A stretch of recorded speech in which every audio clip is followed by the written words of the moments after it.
Welcome to Misunderstood. I'm Rachel Yucatel. So, who watched the Super Bowl last night? Who didn't watch? Now that more people than ever are tuning into football because of Taylor Swift and her boyfriend's love story. Intrigue around the attendance of Taylor, the second ever end of season game to make it to overtime, and rumors of a halftime appearance by surprise guests were expected to have driven viewership of the Kansas City Chiefs' second consecutive Super Bowl victory into record breaking territory, potentially overtaking last year's big game as the most watched Super Bowl ever and creeping toward the broadcast viewership record set by the 1969 moon landing. The Kansas City Chiefs know all too well they have a lot more winning to do if they are to match the success of the Tom Brady era New England Patriots, but last night's triumph has cemented them as the NFL's newest dynasty nonetheless. Today, we have an incredible interview for you guys. You do not need to be a football fan to like this. So let me just make that caveat. But if you are one, great. I got to chat with my friend, Jeff Benedict, who just happens to be a New York Times bestselling author of 17 books and an Emmy winning producer. Among some of these, his most recent are the three masterful sports biographies, Tiger Woods, LeBron, and The Dynasty. One thing I love about Jeff's writing is that he has such a way of storytelling that completely grabs the reader and you become instantly invested.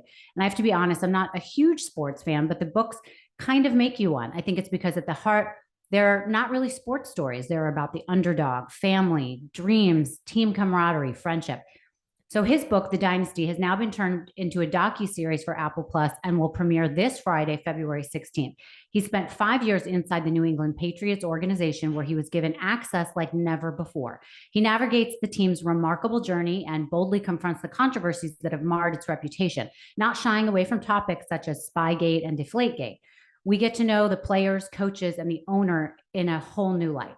Brian Grazer and Ron Howard executive produced the 10-part series alongside Jeff Benedict, and we should expect a never-before-seen look into the inner workings of a champion football team, one that is supported by the chemistry of a quarterback, Tom Brady, and head coach, Bill Belichick, and sustained by owner Robert Kraft. You do not need to be a football fan, as I said, to appreciate this amazing conversation, so please take a listen to my friend, Jeff Benedict.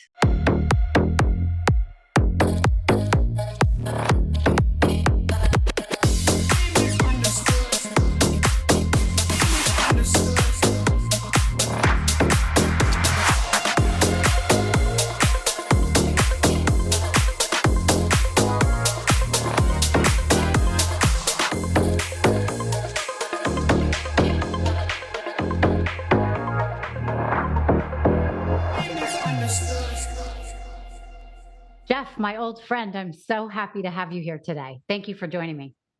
I'm thrilled to be here. Been looking forward to this for a while. Good. So I wanted everyone to know, full disclosure, this is not the first time we are meeting. I want to hear your recollection of when my name came across your desk. My recollection of that is pretty crystal clear.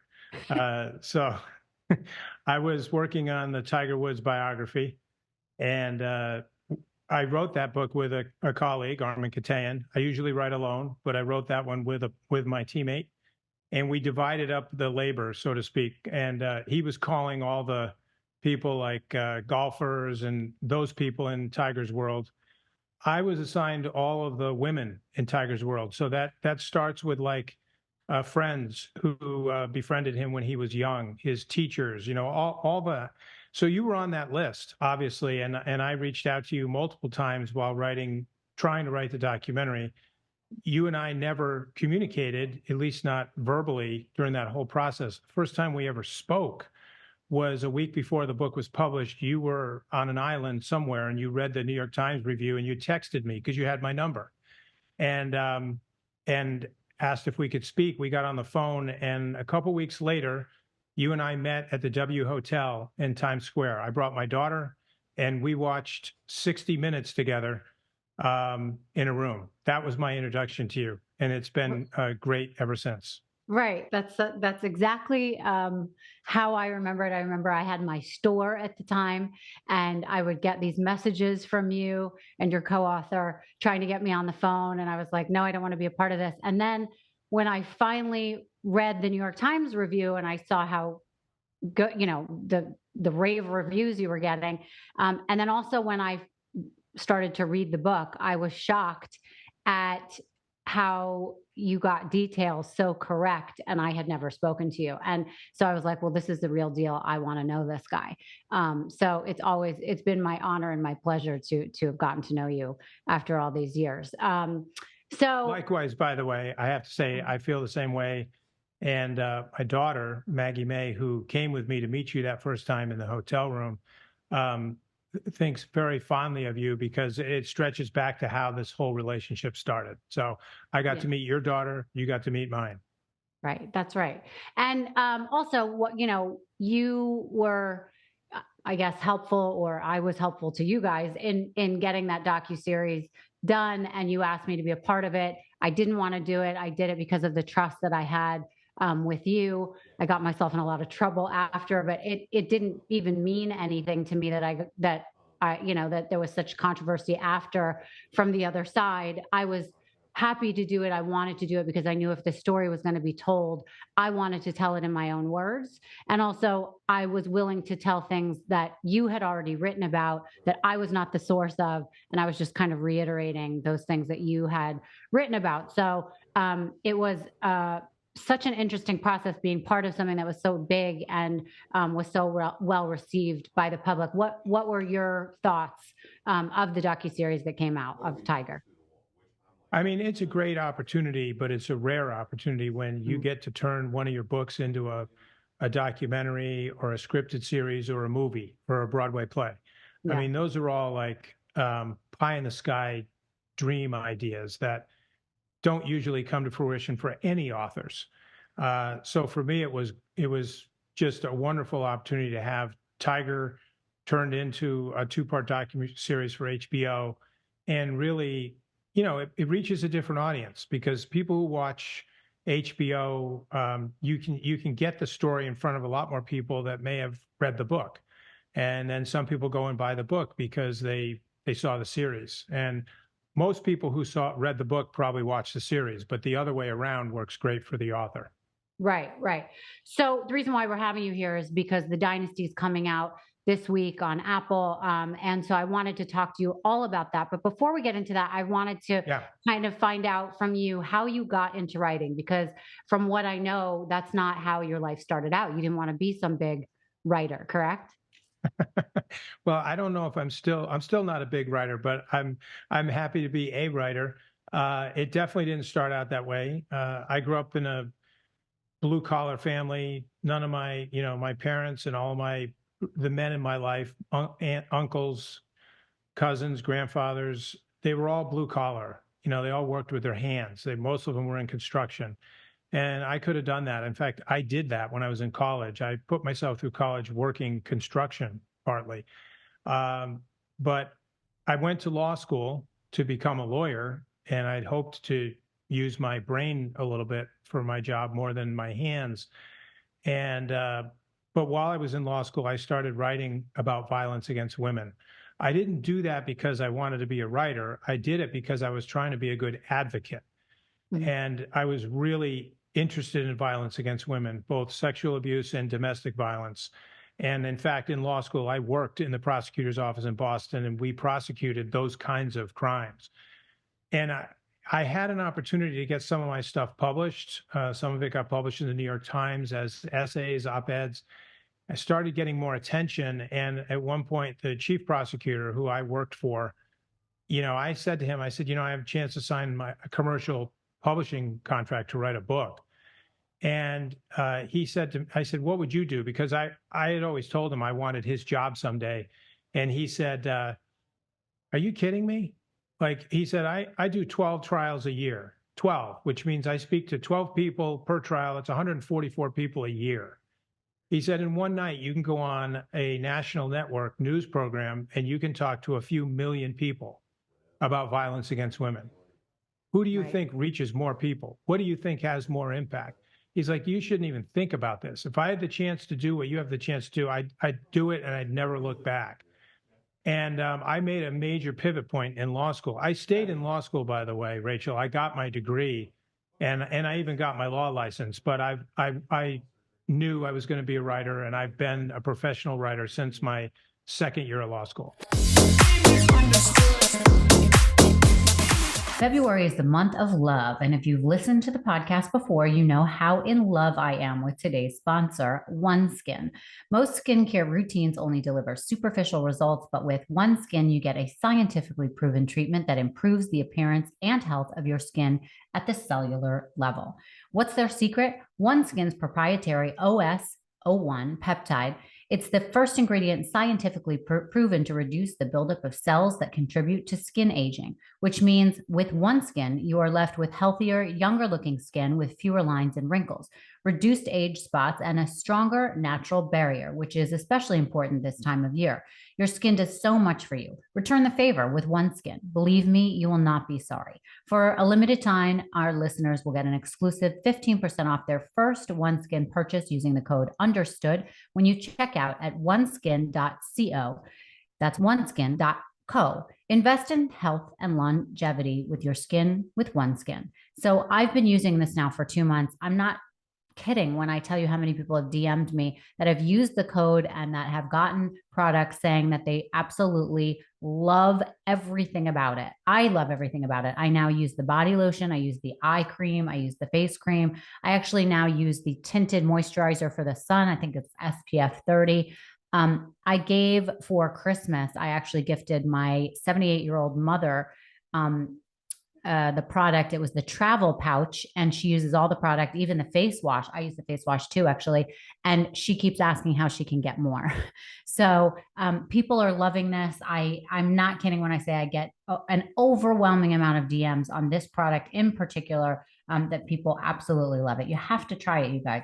OneSkin is more than skincare. It's about skin longevity, targeting the root causes of aging to help you look and feel your best at every age. Get started today with 15% off code using code UNDERSTOOD at oneskin.co. That's 15% off oneskin.co, oneskin.co with code UNDERSTOOD. After you purchase, they'll ask you where you heard about them. Please support our show and tell them we sent you. It's time to expect more from your skincare routine. Invest in the health of your skin with OneSkin.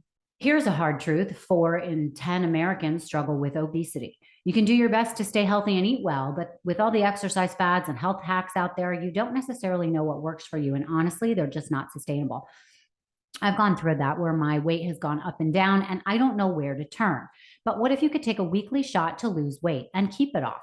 Let me introduce you to the Row Body Program. The Row Body Program provides access to the most popular weight loss shots on the market, and paired with healthy lifestyle changes like diet and exercise modifications, you can lose 15 to 20% of your weight in a year on average and actually keep it off. Are you ready to get started? Row Body Program supports you through the whole process. They pretty much hold your hand through every step, from helping with insurance paperwork to on-demand questions. You can even sign up online. Before being prescribed medication, patients need to complete an online medical visit and lab test. Qualifications for medication are based on the patient's BMI, lab results, medical history, and the discretion of a Row-affiliated healthcare provider. The Row Body Program is ready and waiting for you to take the first step. Go to ro.co/understood. That's row.co/understood. Sign up today and you'll pay just $99 for your first month and $145 a month after that. Medication costs are separate. That's ro.co/understood, row.co/understood. Okay, so Jeff, how do you pick your books and your topics? Well, that's changed over the years. If you ask me that question, like, how do I do it right now? That's a very different answer than I would have given you when I started. So nowadays, I have a different whole set of factors that come into play for picking topics. And after having done a series of biographies, starting with Steve Young, the San Francisco 49ers Hall of Fame quarterback, and then Tiger, and then Dynasty, and then LeBron, once I got into that cycle, which is primarily biographies of extremely successful, world-renowned athletes, that's basically the credential now. Is I try to pick people or organizations that are considered the best in the world at what they do. Mm-hmm. And so that doesn't necessarily mean it has to just be athletes. I mean, most of the books I've written are not about sports figures, but the past few have been. But that's the standard, meaning the threshold is, in other words, there's a lot of athletes that are really, really good, really good. They're great. but they're not the greatest. And so Mhm. I would probably not do those books. So there's a limited pool of athletes that I could actually write about. Once you get in the category of Tom Brady, LeBron James, and Tiger Woods, there's just not many people in that pool.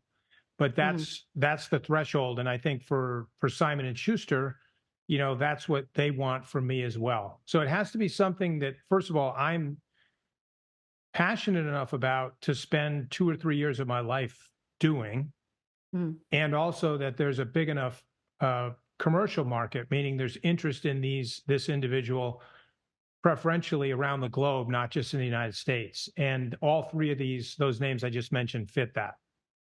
I'm just curious now that you said that, are you in your relationship with Simon and Schuster now that you can call them and say, here's who I really like, or they come to you and say, we really want to do a book on this because this will really succeed? Are you guys doing that kind of collaboration at this point?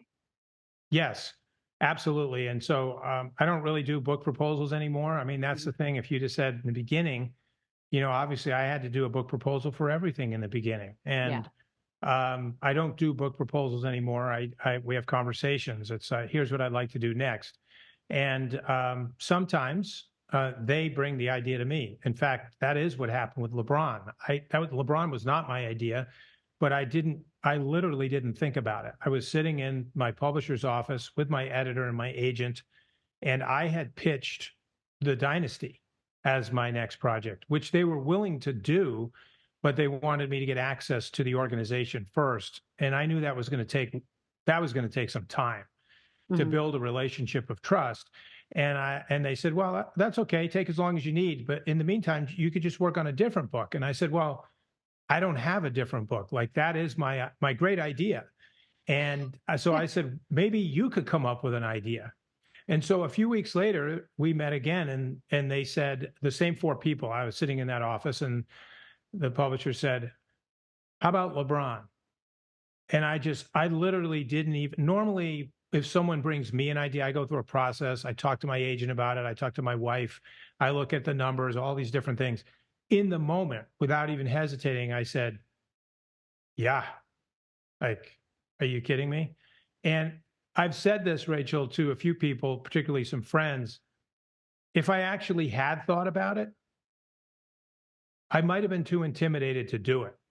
Yeah. And so it was one of those moments of blink, just your first instinct is yes, trust the instinct, do it, and don't look back. I mean, I'm glad I didn't think about it.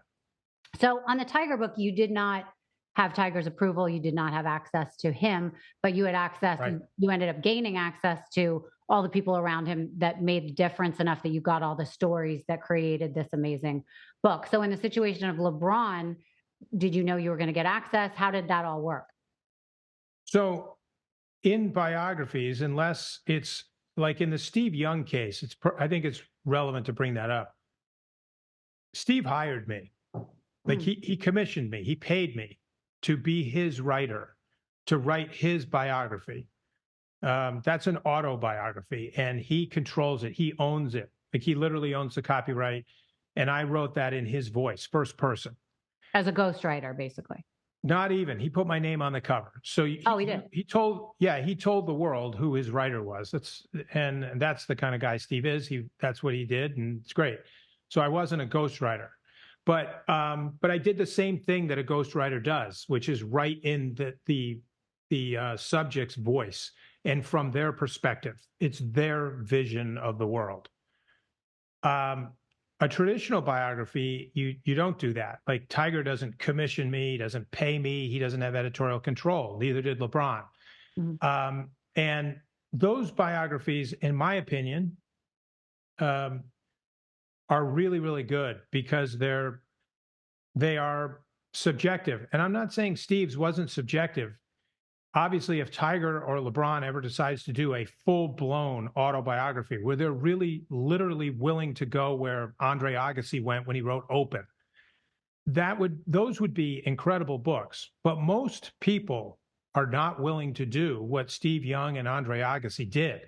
When Steve wanted to hire me, I told him, I said, I'd love to do this, but we need to do it like Agassi did with Mhm. J.R. Moringer.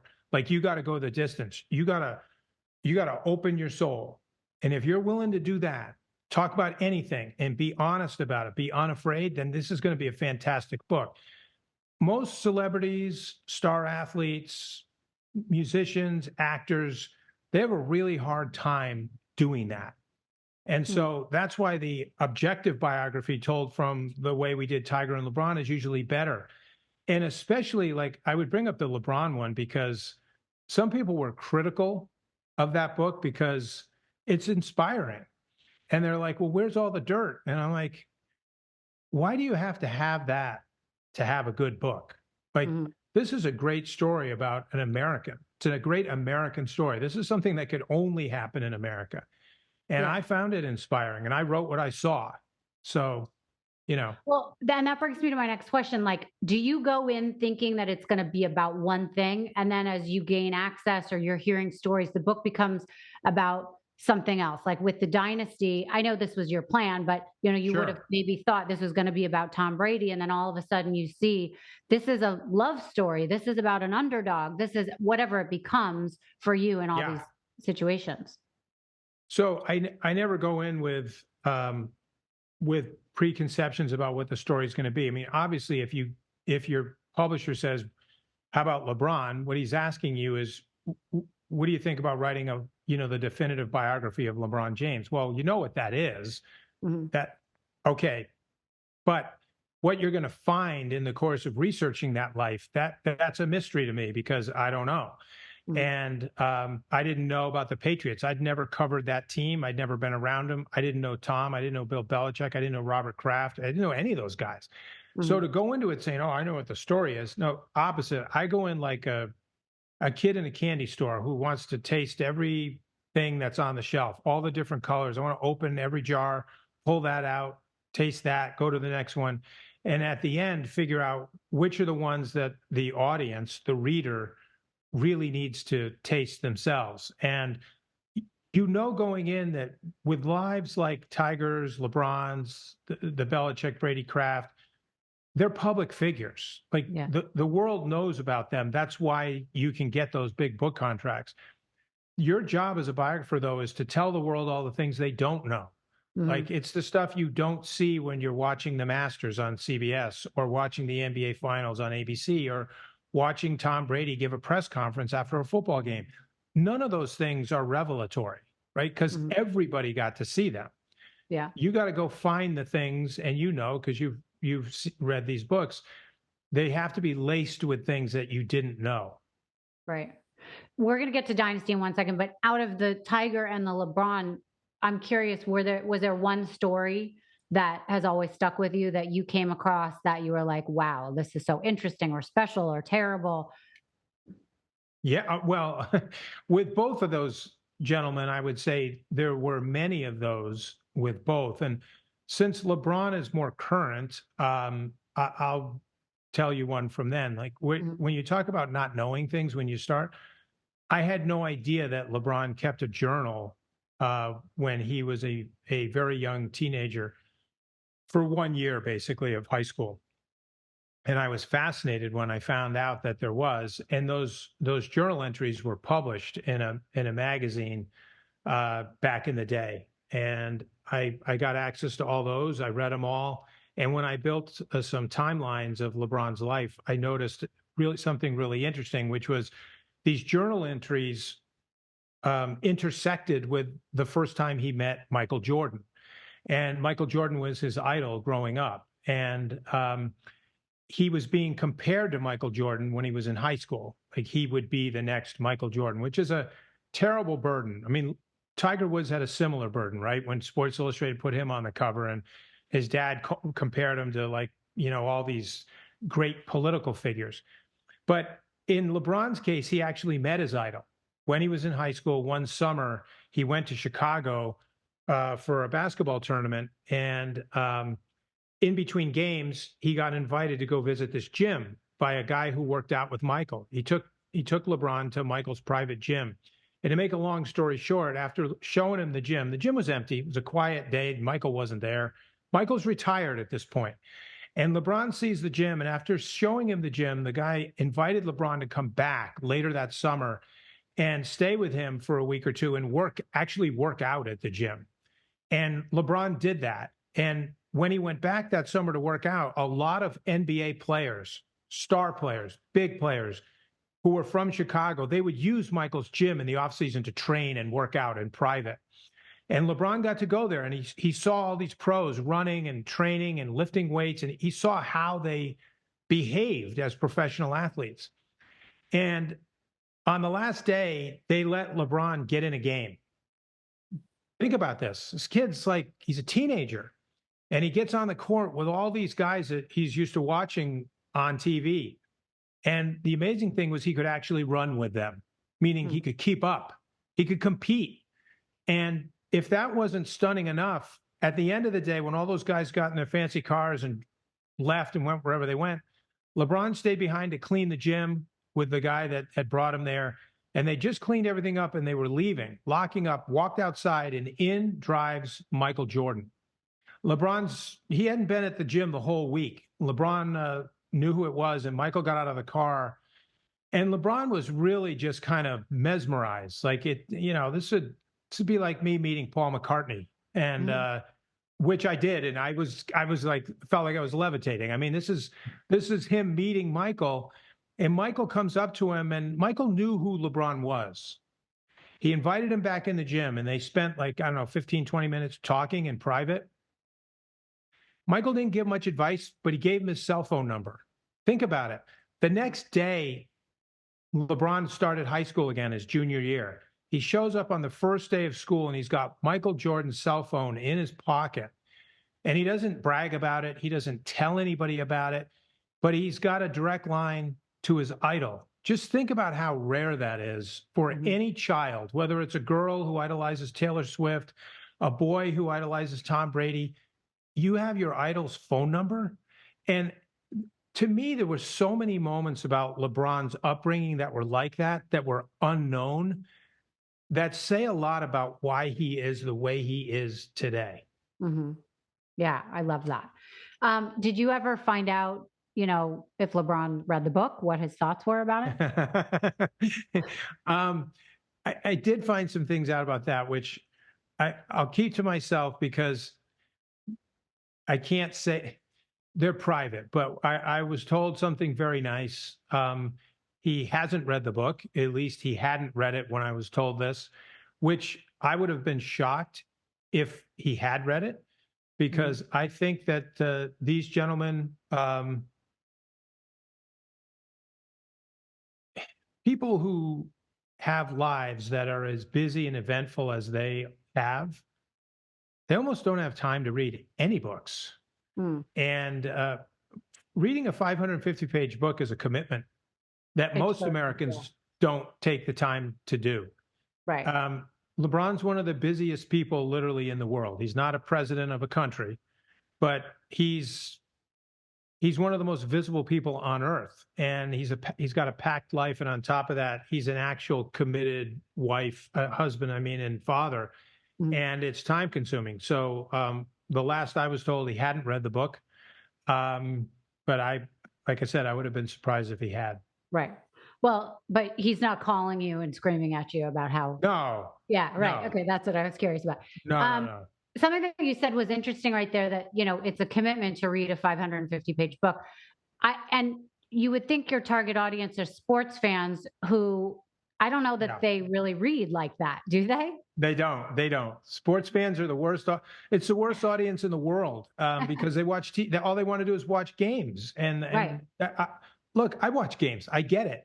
But the fact of the matter is there's a reason why very, very, very few sports books make the New York Times bestseller list. It's a rarity. Right.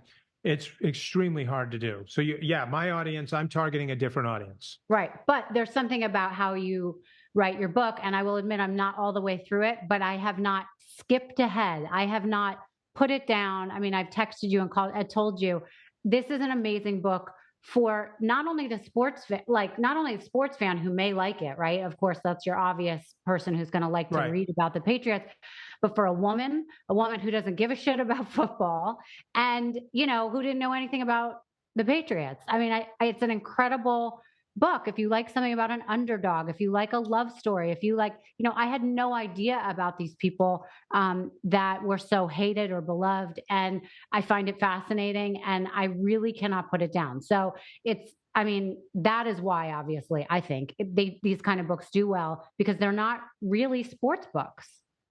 No, and I love that as a woman, when you say I don't really give a shit about football, I'd love to hear that. Honestly, like that's great because you're exactly the kind of person that I'm writing for. Right. I want women who don't give a shit about golf. I mean, they don't know I don't know anything about golf myself. I've never picked up a golf club in my lifetime. I've never played a round of golf. I don't know how. Mm-hmm. So obviously, I'm not writing for golf people. I'm writing for, look, women read books. That's who buys books. I know that. Well, and we buy them for the boyfriends or husbands in our life. That's right. And then we read them. Yeah. Once you get outside business books, though, which the Wall Street guys buy, when you get outside that genre, women buy most books. Mm-hmm. And so there's a reason that when I set out to do the Patriots book, there's a couple of people falling in love and getting married in that book. And it's actually very directly relevant to the story I'm telling. When Robert Kraft meets his wife, Myra, that wedding proposal is just like, you would think Steven Spielberg made that up. Yeah. Because it just sounds like, oh, come on. Are you kidding me? Like he met her and the next day she proposed. First of all, she wouldn't go on a date with him. And 24 hours later, she asks him if he would marry her. Like, are you kidding me? Right. But then also when Tom Brady meets Giselle, I actually found that incredibly interesting that they are talking about getting married at a time when Robert and Myra are celebrating 40 years of marriage. Mm-hmm. And by that time, Tom Brady looks at Robert, he's got a great relationship with his own dad, but he also has like this kind of interesting, like father-son relationship with Robert. And he was watching the way Robert and Myra functioned as a couple. They looked at Tom like a fifth son and they treated him like one. And he's in that universe as he's meeting the most famous supermodel in the world. And I just think the way that rubs off, to me, that's all really interesting. And they're great portals into who these guys are. Yeah. And actually something I want to mention to you too, is I have actually teared up. Like I felt myself choking up reading this book. I don't think that's ever happened. And it's actually not regarding the stories with the women in it. It's about like their feelings of winning or their, camaraderie with the team or things that are happening to them that they have to overcome and so anyways, it's a fantastic book for women who don't give a shit about the Patriots. So we'll go from there. But I just really, I love it. I'm so proud of you. I think on the next edition, we're going to get a new blurb from Rachel Yucatel on the back, misunderstood. I don't give a shit about football, but yeah. Yeah, it's a great line. Yeah. Okay, so these topics or everything about what goes into the book has to be such a huge part of your life for so many years, I would guess, from doing the research, writing the book, and then, making it into a docuseries, which they all seem to be coming, right? You have to really like your subjects and you have to really like, and get the access. So I want to talk to you about access, but let's get into the dynasty in particular. Can you define dynasty? Because we've heard it used with the Yankees. I think after, if the Kansas City Chiefs win this weekend, this will come out after, but we'll know, dynasty will be used again with that. So define dynasty to you. Sure. So there's a more modern definition of dynasty that I think has been applicable since like the 70s or 80s. And that really is defined as winning 3 championships with the same nucleus. Okay, so let's not talk about the Yankees from the Joe DiMaggio, Mickey Mantle era, or the Celtics from the Bill Russell era. Those dynasties, they won many more than 3, right? They just won again and again and again and again. In the modern era, where the game has changed quite a bit, it's a lot different today. to win 3 championships with the same nucleus is extremely hard to do. So the Kansas City Chiefs are not a dynasty yet. If they win the Super Bowl, they will have won 3 with the same nucleus. Patrick Mahomes as a quarterback, Andy Reid as a coach, and the Hunts as the owner. That's a dynasty. If they win a third one, they've got 3. They're in the club. There's a very small number of football franchises that have done that. The Green Bay Packers did it, in the 60s. The Steelers did it in the 70s, and the 49ers did it with Joe Montana and Bill Walsh and DeBartolo in the 80s. The Patriots are different because they didn't win 3, they won 6. And they didn't do it in a decade. They did it over the course of 2 decades. Mm-hmm. So the Patriots are, you could call them a double dynasty if you want, or just, it's the greatest dynasty, which is how I refer to it, because no one's come close to doing what they did. There are other teams, Rachel, like the Steelers have won 6 Super Bowls, which is as many as the Patriots have won. But the Steelers won 4 in the 70s with 1 nucleus. And then many years later, with a totally different team and in a different era, they won a couple more. Right. Okay. So now I want to hear what it took to make this book. How hard was it to get the kind of access that you were given to make it as thorough as it was? It's one of the harder things that I've done in my career is navigating all of that. Mm-hmm. I started with, I'm kind of an old-fashioned person in a lot of ways in terms of how I do certain things.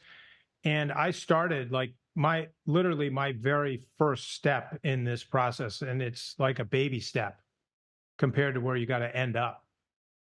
This is like looking up at Mount Everest when you're on the bottom and you move an inch. I mean, that's how far you got to go. And I started, that first step was sending a letter to Robert Kraft, the owner of the team. And my thought was, a lot of people had gone through Tom and Bill over the years for stories, for books, for all kinds of stuff, for films. No one had really ever approached the owner, and no one had ever tried to tell a story through the eyes of the owner. Mm-hmm. And I thought that was the way in. And so I wrote to him. And initially, I didn't hear from him, which was not surprising. What was very surprising to me was eventually, like 5 or 6 months later, one day I went to my mailbox and there was a letter from him personally. And before I even opened it, I had decided that he was different. Regardless of what this letter says, the fact that he took the time to write me a personal letter the old-fashioned way, in other words, it wasn't the vice president of communications for the Patriots, it wasn't an email from an assistant or just a nothing. It was an actual letter in the mail. I still have it. It's to me, it's a very important memento in the history of this process. That led to a series of correspondence, which ultimately resulted in me getting an invitation to come up to the Gillette Stadium and meet with the owner in person. And I did that numerous times over the summer in 2018. These were get acquainted meetings. This is not me working on a book. This is us figuring out whether I can work on a book and whether this will work. And he asked me a lot of questions. I asked him a lot of questions. But interestingly, I think maybe for your audience, is the kinds of things he asked me might surprise people. Like he was asking me things like, are you married? How long have you been married? Do you have children? Yes. How many do you have? He was really, I look back on it now and I see he was really trying to understand not who I was as a writer. He could look that up, but what are you like as a person? And right. It's interesting, and I think that there were things that we had in common, right? And so I was asking him a lot of questions about his dad and his mom and his relationship with his father and his mother.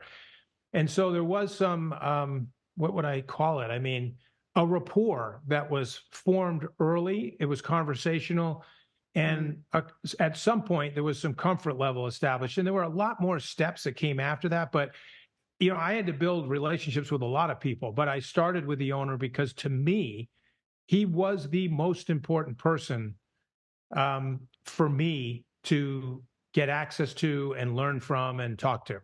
And then from him, was he able to open the doors to everyone else, or did it kind of end there with him and you had to go around the other way? Well, I still had to do my job, right? Like Hmm. you can't, you still have to be able to connect with other people, a lot of other people, and Right. everybody's different, right? Tom is different than Robert. Bill is different than Robert. And those outreaches went differently and had different results. I don't mean like bad and good. I mean, the degree of participation and or the degree of openness was different. Depending on who I was dealing with. But I saw them as the principals, and then there was a whole cast of characters on the second ring that I thought was really important. And then will you just talk about the process of like putting it all together and laying it out? Because there just must be so much information in front of you and so many stories. And what struck me in reading it, especially at the beginning, and you're not reading about touchdowns and football until later when we get into some games. Um, you know, how do you even decide what comes first? How do you decide to how you're going to write it? It's like really poetic how you write it because you can write things in an outline and know what you're going to put, but then the way you write it is so eloquent and draws the reader in. The way you start the book with Drew Bledsoe on a hospital bed is like genius. It pulls you in as a reader. I don't even know who that was, and I was like, oh my God, this is great. Yeah, you're actually that opening scene. So I could just talk really briefly about the first scene and the last scene, Great. because the first scene was something I had to recreate from 2001. The Hmm. last scene happened in real time while I was there, right? So they're different. Right. The first scene is a surgical procedure where a $100 million quarterback is about to go under the knife. And because he has blood pumping through a ruptured artery and filling up his lung. And if they don't get the blood out of the lung and stop the bleeding, he's literally going to die, which would have been the first time in the history of football that someone had died from something like that. And what I wanted really badly was I wanted the reader to be able to look over the shoulder of the surgeon who's looking down and opening up Drew's chest. I mean, there's a lot of reasons why I want to do that. Partly it's because you want to show the reader on the first page, this is going to be intimate. You are going to be inside this organization. Hmm. You're going to be in rooms like an emergency room, an operating room, which usually you're never allowed to go. And second of all, I was trying to set the stage because when Drew wakes up from that procedure and he's groggy because he's been under the influence of a drug that was designed to dim the pain during the procedure, when he wakes up and he's foggy and he's just trying to figure out where he is, and the first thing he sees looking up from his bed is three figures standing over him.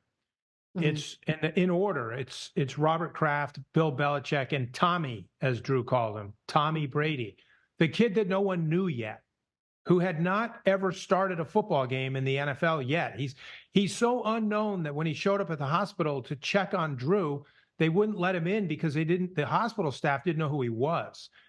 Right. When he wakes up and sees those three men standing over him, it is unfathomable that he's looking up at the future of the greatest football dynasty ever. Like at that moment, they are so far from that. It is almost laughable, Right. but that's the future. And so that's why that scene had to be recreated with interviews with all of the people who were in that room. The most important one of all is the surgeon. And Mm. the surgeon has never, ever talked about that. So I had to go through a lot of legal steps just to get the authority for him to be authorized to talk about that procedure because of medical privilege. So Right. it's complicated and it takes time. Right. The Of course. other Go ahead. one at the end, which is, actually, I'm not going to go to the end because I don't want to give the ending away. The next chapter is in the present, right? Hmm. The prologue is in the ER. Chapter 1 starts in the moment. Hmm. And that's a scene where Tom Brady in 2018 is walking into his suite at the stadium, 2019. He's walking into the suite in the stadium, and it's about to start his last season in New England. He's got 1 year left, and he's going to leave and go to Tampa at the end of that year. When he walks into that room, he's looking out at the glass at an empty Gillette Stadium. There's no one in there. This is the suite that usually Giselle and the children sit in on game day to watch him play. So he's never looking down at the field from that view. He's always on the field. And I was just taken by this idea that here's Tom Brady, who never has time to take a moment to reflect. And he never has this perspective from up above. I wonder what he's thinking when he looks out at the empty Gillette Stadium after 19 years in New England. Came there as a boy that no one knew, unmarried, single, a nobody, who goes on to marry one of the most beautiful women in the world, have children, be a dad, build a business, become a superstar. All of that, he becomes a man in full in that building over the course of 20 years. What's it like to look out at this at the back end of it? And I asked him that when he came in, and he stood there and looked out and reflected out loud, which is why I was able to tell you what's in his head. And I don't tell you in the chapter, I don't put myself in the scene because it's not about the writer. It's so much better when it's just all the light is on him, because nobody cares about the writer. They want to know what Tom is thinking. And I just thought it was an incredibly powerful way to open up when he's looking back at the end. That's why that chapter is called End Game. It's chapter 1, but it's End Game. And then you can go back to the beginning and then start. But, you know, I spent a long time figuring out how to do all that. Like, it's way faster to write it. But what takes time is to diagram it. It's like building a house. The architectural plans take a long time for me to draw out. Once I have the plan, I can write like the wind. Right. And it's so interesting though, because you paint such a good picture. I mean, I could literally picture it in my head as I'm reading it because the details are so good and the emotion is there. You know what I mean? And it's very clear that it is a view coming from someone who had access to be in that room with all these people, whether it was in reality or just through hearing stories. So, I mean, you really feel like you're in the room. I'm curious, you know, with all the access you did get to, you know, the main three that you end up really talking about, Belichick, Kraft, and Brady. Was there something that stood out about why this was such a winning team? Are there 3 reasons this was, you know, they were such winners? Well, one of the best things that happened to all 3 of these men is they were vastly underestimated by their peers. And when you're underestimated, that just pisses you off. I mean, we're all like that as human nature. When you know you're really good at something or you're working really hard, maybe it's just when you're in school, like as a student, and you're underestimated by a teacher. It does something to your psyche, and for a lot of people, it breaks you. You know, like I mean, I was underestimated a lot. Like it drives me as a writer because I know what it's like to be underestimated. And I think it's common in so many genres and businesses and just in life in general. And while it's happening, you hate it. But I think for these 3 guys, it was a wonderful thing because they were all underestimated in their own spheres. And they are such incredibly competitive, determined men in their own right. By putting them together, Tom would play with anger. You know, Michael Jordan played with anger. You know, he went out when he stepped on the court, he was there to beat you into the ground. Tom played with anger, and he played really well with anger. Tom is not an angry human. You know, when you meet Tom and anywhere off the football field, he's one of the kindest, most thoughtful, gentle humans you'll ever come across. He is like that in real life. But when he's on the football field, he's a killer. Yeah. And Bill has this incredible reservoir of drive. And so you put them together. That's why I compare them to Lennon and McCartney in the book, because when Bill put his headset on and Tom put his helmet on, they didn't have to be best friends off the field. They had a magical language between them, just like John and Paul did whenever they were in the studio at Abbey Road. They just made magic. And then when they walked out of the studio, they went their separate ways. And right. I think that's the beauty of Bill and Tom. And then you got Robert, who, I mean, this guy, he's 82 years old, and every time I'm around him, I'm just like, how does someone at that age possess the drive and the energy, even after never? I'm not even talking about just saying because he's older. I'm saying he's already accomplished so much. Like, what's left to prove? But Right. that's the thing about all three of these guys. It's that's not how they think differently than everyone else. Like, they're going to drive full speed until they're not with us anymore. That's how they're made. And I Right. think that combination of the three of them, it's kind of scary. Like, for 20 years, it's not surprising that they ran roughshod over the league for 20 years. Hmm.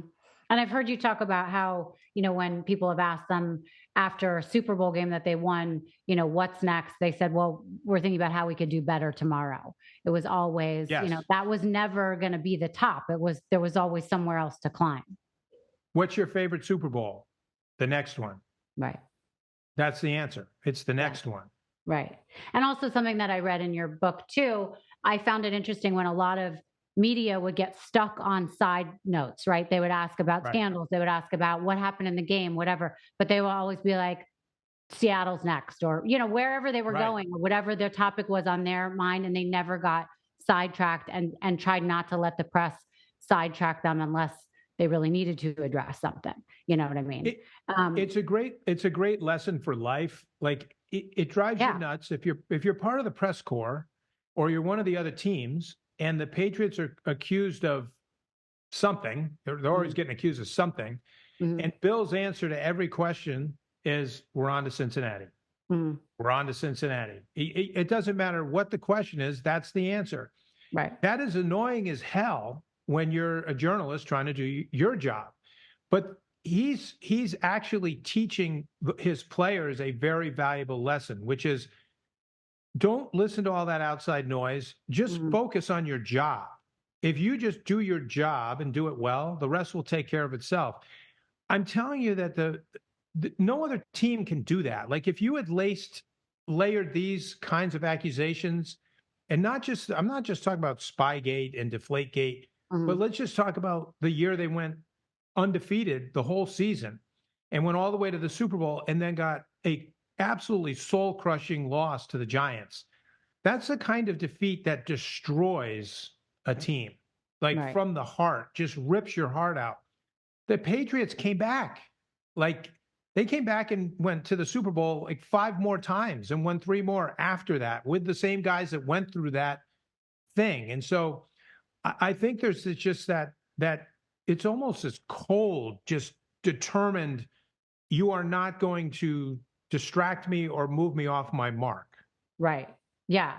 How much credit should Bill Belichick really get? Does he deserve it? Or, are all these wins, the 6 wins that they got, due to Tom Brady? And without Tom Brady, is his record kind of shit, in your opinion? Yeah, um, I think it's a disservice to all three of these guys.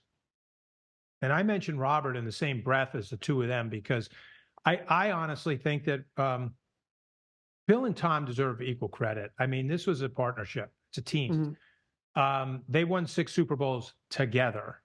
And the reason I include Robert in the equation, you'd never be able to include an owner in this question, except in this case, I think Tom and Bill probably would have split up before they won the last 3 Super Bowls if it wasn't for Robert. Mhm. Robert kept them together for the second decade. So if things had gone the way they should have gone, like their predecessors that built dynasties, they would have broke up after about 10, 12 years tops. And Right. at that time, everyone would have still said, wow, what a great run. They won 3 Super Bowls. They went to 4 or 5. I mean, that's a great run. They did an amazing job. But to win 3 more, that was really Robert's diplomacy, keeping his 2 stars together. And Right. that's all behind the scenes. You know, because you're reading it, but that's all the behind the curtain stuff that you can't see on TV. Right. What also is really evident, I mean, Robert Kraft, the way you write about him is so interesting. He's, for someone like me who's just read about him in the news or sees him, he's the guy that had this incident at a massage parlor a couple years ago, and this older gentleman. But there's I mean, this man is so impressive, and obviously has a whole backstory, and that some people don't think of when they're just looking at him now, right? Something that really struck me is how much he believes in team. All of them seem to be very, it's almost like they don't believe in individuality. They are who they are because they believe in being a team and they believe in winning. Those seem to be the two things. And they care about each other and they care about winning. And they also, Robert, you said, made such an effort to make sure that everyone on his team does work with charity or gives back. That was so important to him. And I think, I mean, is that what sets them apart, or do all owners make their teammates do that, or their team? No other owner does that. I mean, he's the only owner in the NFL that does most of the things that he does. He takes NFL players to Israel on a regular basis. And not just his own players. He's brought a lot of players from other teams, to Israel.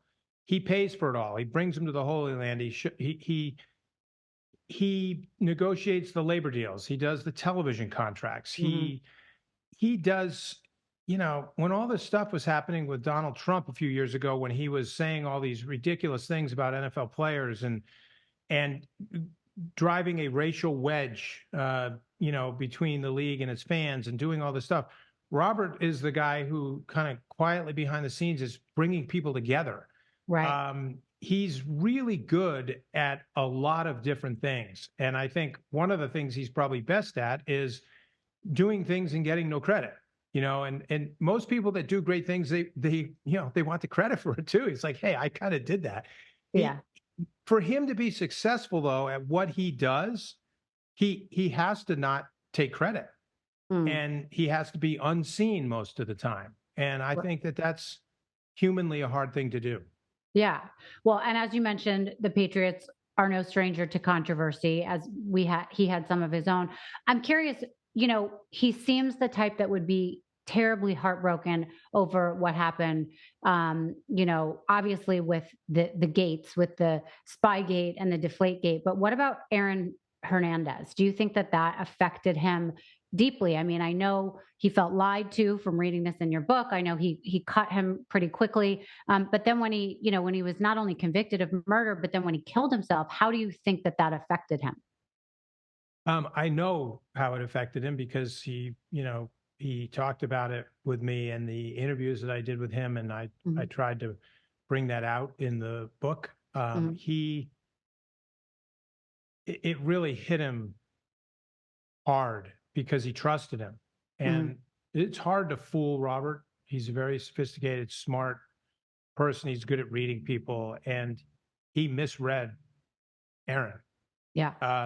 He had a hard time believing that he could do those things that he was accused of doing and ultimately was convicted of doing. Yeah. And I think it was painful for him because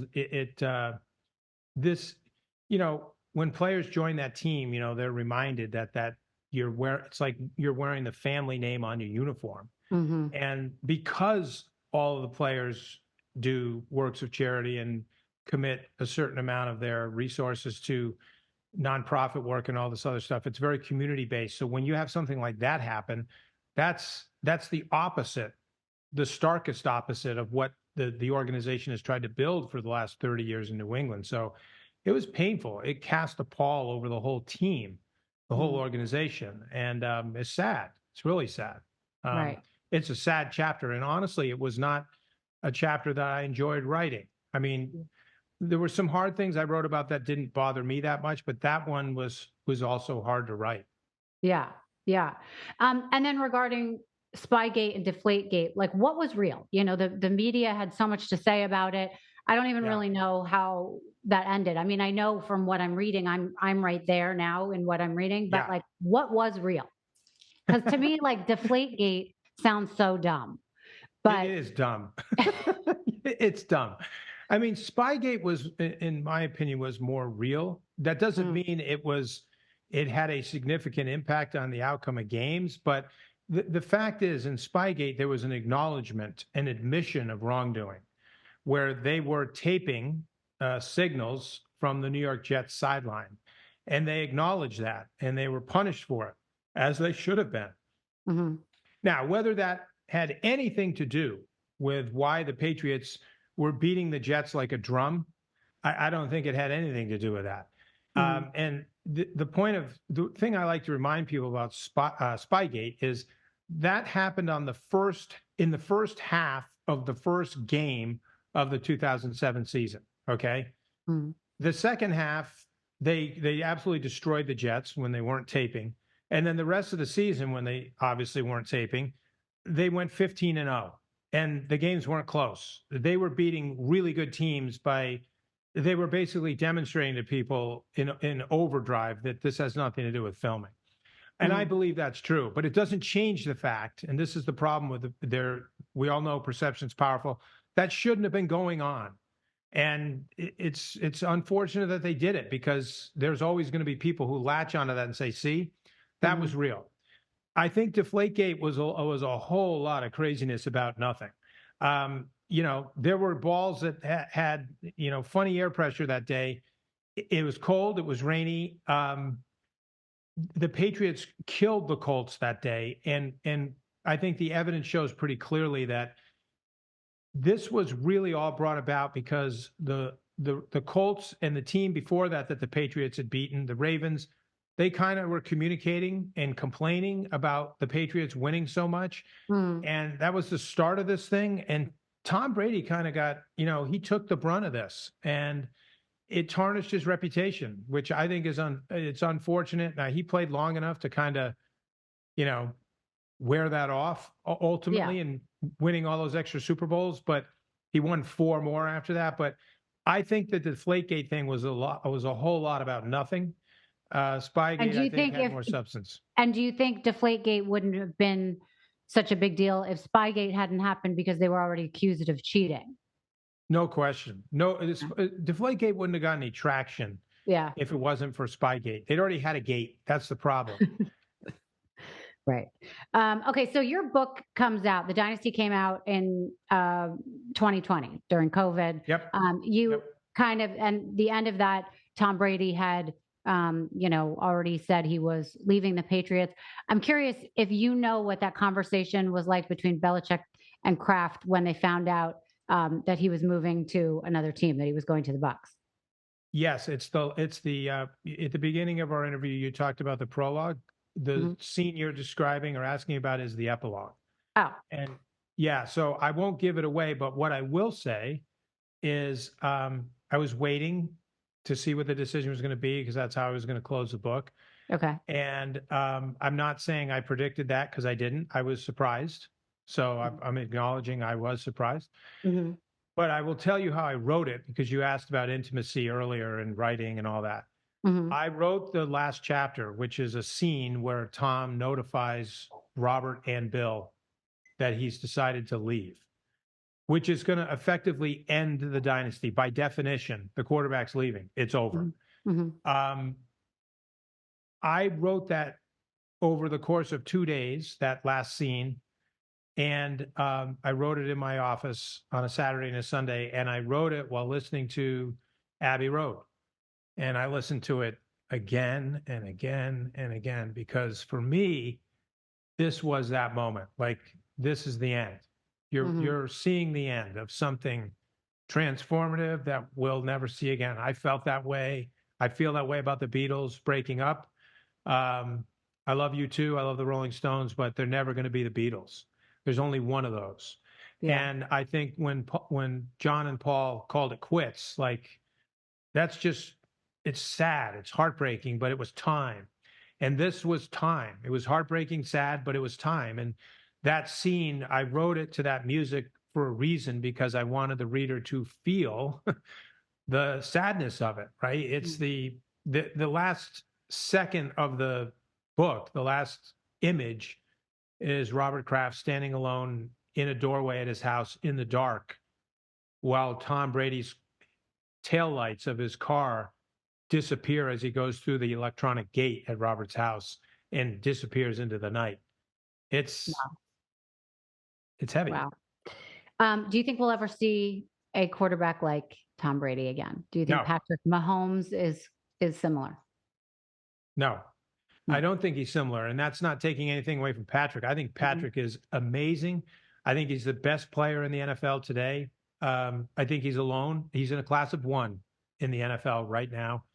This is his moment. I think I'm not going to predict how many Super Bowls he's going to win, but no one's ever won 7, and no one's ever played 23 years at the peak of his career. When Tom retired last year, he could play right now, and he'd still be top 3, 4 in the league. He was when he left after 23 seasons. It is almost impossible to play quarterback in the NFL at peak performance for more than 12 years. I mean, the data is just overwhelmingly obvious about that. And that is from players that in Tom's era were pocket passers. And what I mean by that, not to get too technical, Rachel, is Tom didn't run with the football. Peyton Manning didn't run with the football. They were pocket passers, meaning they stayed in the pocket and they threw. They rarely scrambled. They rarely ran. Patrick Mahomes is a running machine. It's one of the reasons he's so electric and dynamic. And all I'm saying is that in this business, it is very, very hard to survive when you take hits year after year after year after year. So this is not about talent. It's about endurance. It's about survival in the NFL. Steve Young was a running quarterback, and he was the best to ever do it. And there was a point where he couldn't do it anymore because his body just wouldn't allow it. It was too dangerous. And I'm saying that I think what Patrick's playing in a new era of football, and it's all about the quarterback and the mobility and the running and all that. And I think it's going to be hard for any quarterback to play 23 years at the top of their game and win 7 Super Bowls. I'm not sure we'll ever see that again. Right. So you're an executive producer on the docuseries. Talk to me about the process of how that happens. You write the book and then and then that gets picked up, or as you're writing, this is a possibility. Break that down. So I've had 5 of my books turned into television shows or films now. And so when I first started doing it, I knew nothing about it. Now I know a little bit about it. And so, but one of the things is writing in a way that makes a book more adaptable to screen.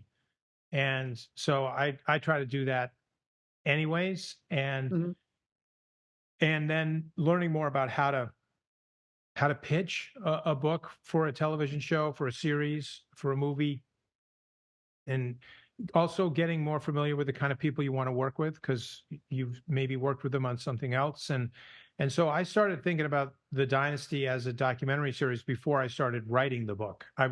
When I was researching the book and outlining and sketching scenes, I was already thinking this would make a great docuseries. And so I started working formally on the docuseries as soon as I wrote that last scene in the book, the Tom saying goodbye scene.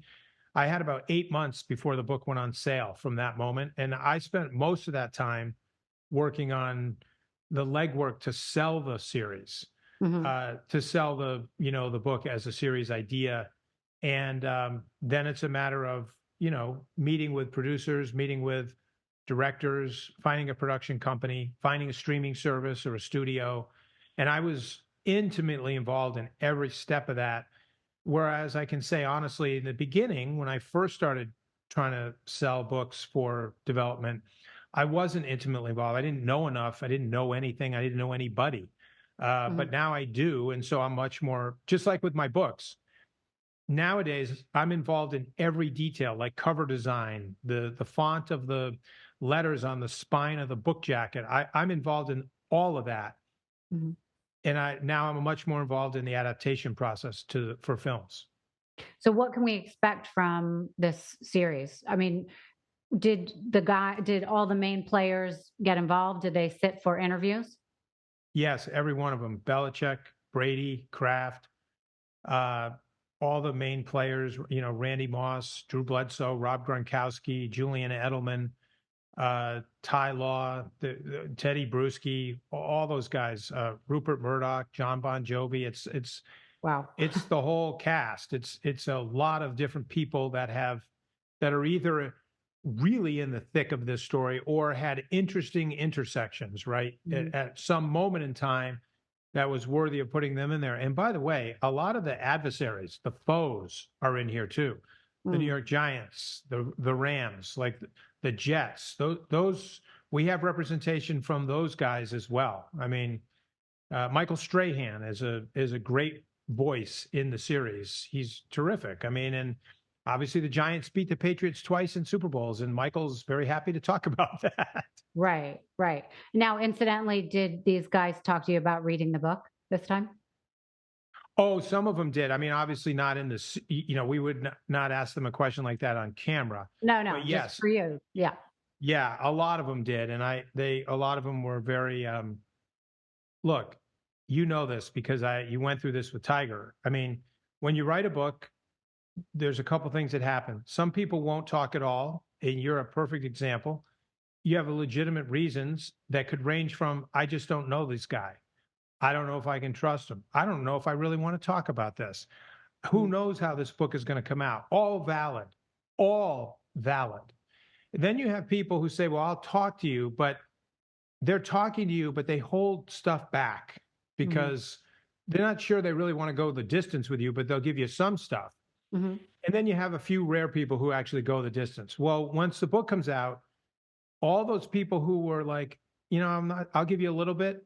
If they now can see it and go, wow, he really did me well. He didn't take advantage of me. He didn't abuse my relationship of trust.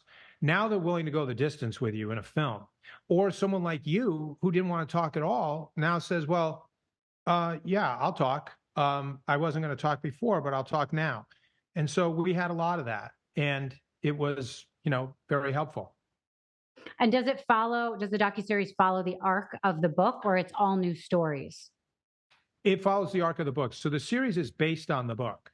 And it follows that arc. The difference, of course, is that the series comes out 4 years after the book finished. So it also has an element of covering the end part that I had stopped writing for. Right. And so much. And it's so timely. Obviously, you guys are putting it out right after the Super Bowl. And also all this interesting stuff with Belichick that came out. I'm curious your thoughts on Belichick not finding a home yet. Yeah, it did come out. The timing of this is just, again, spontaneous. You can't really do much about it. But I think I hate to make predictions, but I suspect he wants to keep coaching. And I think he will coach again. I think legacy and achievement and history matter to him. And I think that he'll get another chance, but coaching, NFL is like a carousel. The coaches fall off all the time. So I think he'll have an opportunity. Right. Has there ever been a person you wanted to write about or do a book about that wouldn't give you access, or that doesn't, that it just nobody wasn't as interested as you were? Yes. I'm doing that book right now. That's my next book. Can we talk about it or no? I can't. Fine. But will you tell me off camera? Yes, I will. I will. Okay. Okay. A couple other random questions. What do you think of the Brock Purdy story? I think it's, when you say the Brock Purdy story, which story are you talking about? Well, coming from like third string, this young kid who kind of like Brady wouldn't have gotten a chance if somebody else didn't get hurt. And then the next person, and now we're going to the Super Bowl. So, and he's so young. I love that. I just wanted to make sure that's the story you were talking about. I love that story. I mean, how can you not like that story? You don't have to like the 49ers to like that story. It's a great story. I think that's the beauty of sports, those kinds of stories. It's great. Right.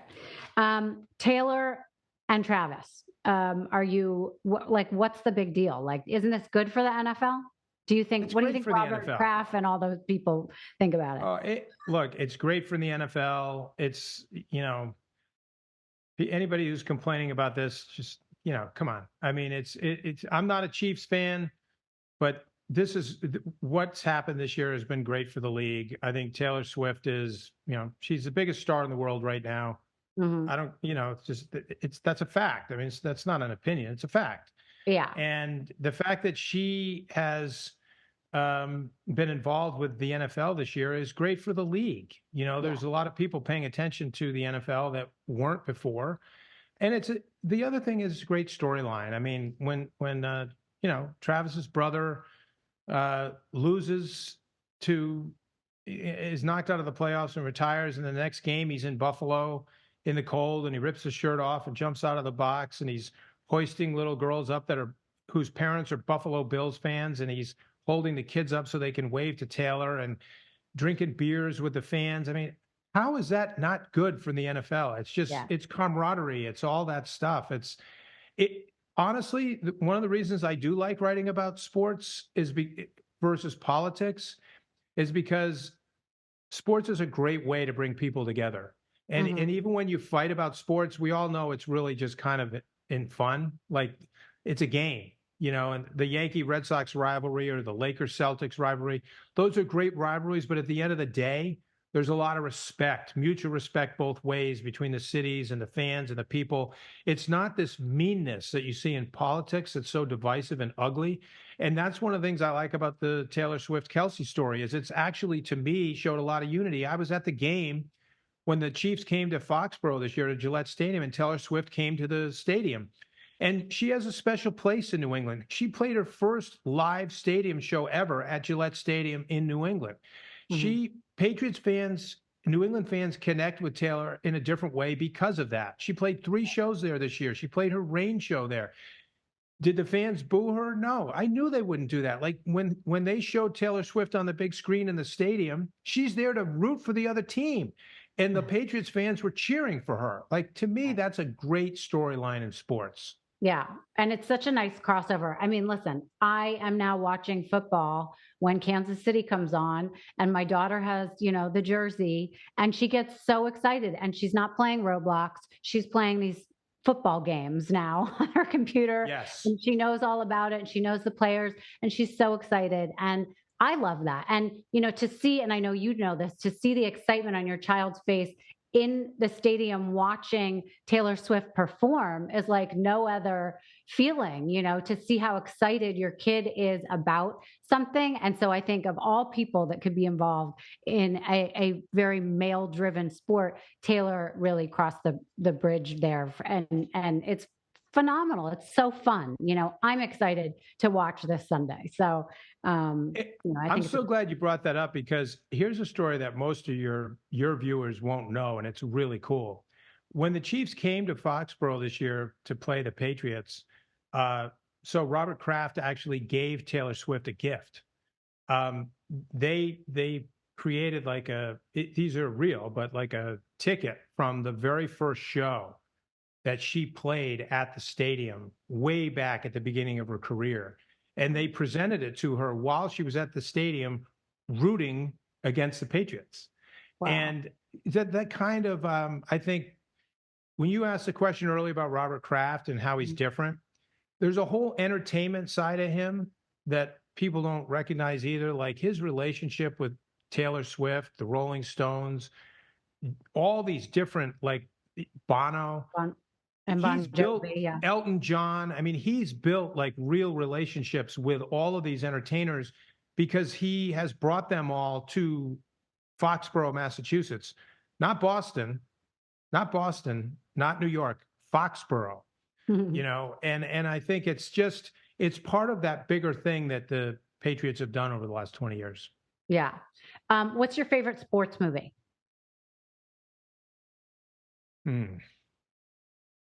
My favorite sports books would be easier to tell you. But movie, I would say, gosh, I'd have to really think about that. Well, I'll like Jerry Maguire, Air, Moneyball, Rudy, For Love of the Game. I don't know. I would probably say, I mean, I liked all those games. Air was hilarious, but I wouldn't call it my favorite sports movie. Jerry Maguire is probably top 3 for me. If you're going sports genre, I'd put Jerry Maguire top 3. I love the movie that Robert Redford made, and I'm forgetting the name, many years ago, where he was a baseball player. If you build it, he will come, or the Bull Durham Well, one? no, that was Kevin Costner. I'm thinking of the sorry. movie. Sorry, I like that one too. I like Tin Cup. I like Bull Durham. Yeah. Yeah. Okay. What was your favorite book that you ever wrote out of all of them? Wrote? Yeah. Do you I have don't a know favorite? that. Yeah, I don't know. I mean, the experiences are different with all of them, and my career's changed a lot over the years. Like there were some books I wrote in the very beginning of my career when I didn't have much of a career, and those books are pretty near and dear to me, like Without Reservation, Little Pink House. Yeah. Those books mean a lot to me, Yeah. and they always will. I think Dynasty will always be right up there just because it was something I wanted to do for so long, and I finally got to do it.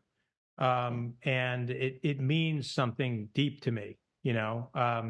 And Steve Young, just because Steve Young was someone that was like he was a role model of mine when I was a kid. And but I'd never met Steve until the day I literally had never talked to Steve in my life until the day he asked me over the phone if I would consider writing his book with him.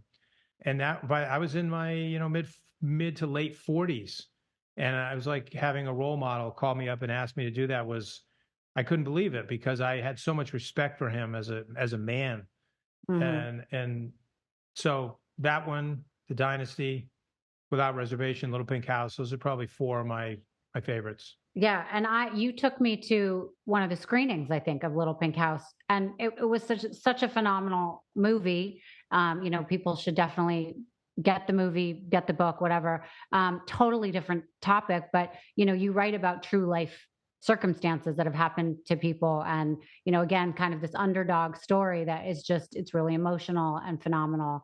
And if people don't know that story, it's something they should know about. So I loved that. And then loved Catherine Keener's portrayal of Suzette Kilo was unbelievable. Dynamite. It was like, again, when I think about things I've got to do, to be able to work with Catherine Keener on a movie was incredible. It really was.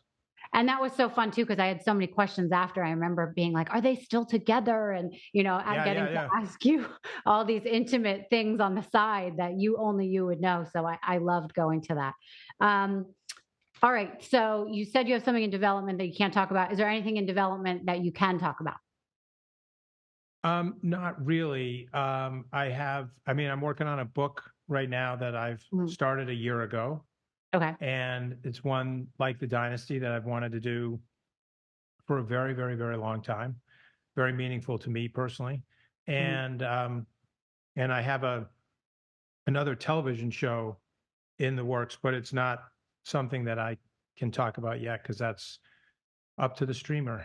Okay, no problem. All right, so where can people find you if they want to look up any of your books or more about you?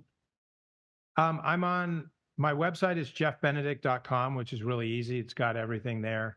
I'm Author Jeff on Twitter and Author Jeff Benedict on Instagram. Both of those sites have a lot about me, but my books are available everywhere. Amazon, Barnes and Noble, all the Dynasty and Lebron and Tiger and those others are, on any platform that sells books should have them. And if you guys liked what you heard here, or you're interested in trying them out or reading them yourself or getting them as a gift, by the way, they're gorgeous books. The covers of them are some of my favorite books I've ever seen, and they're amazing. Everybody should try them out. Thank you so much again, Jeff, for being here with me. I really appreciate you. Oh, and The Dynasty comes out on Apple on February 16th, correct? That's right. Okay, so everybody should watch it there. I'm sure everybody is already very excited. When I put on my social media that I was even having you on, I got a plethora of DMs. Wait, what? Oh my God, I can't wait to see this. I'm so excited. So I will be texting you that night. I can't wait to see how people receive it and how it does. But good luck to you. I really appreciate you. Thank you.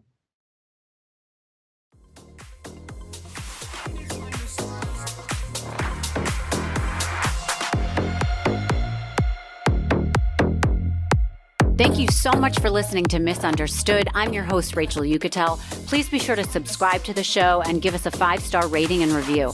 You can support the show by joining our Patreon at patreon.com/misunderstood with Rachel Yucatel. Do you have ideas for the show or want to reach out? Email us at info misunderstoodpodcast@gmail.com. That's spelled MISS understood. Thank you so much, and I'll see you next time.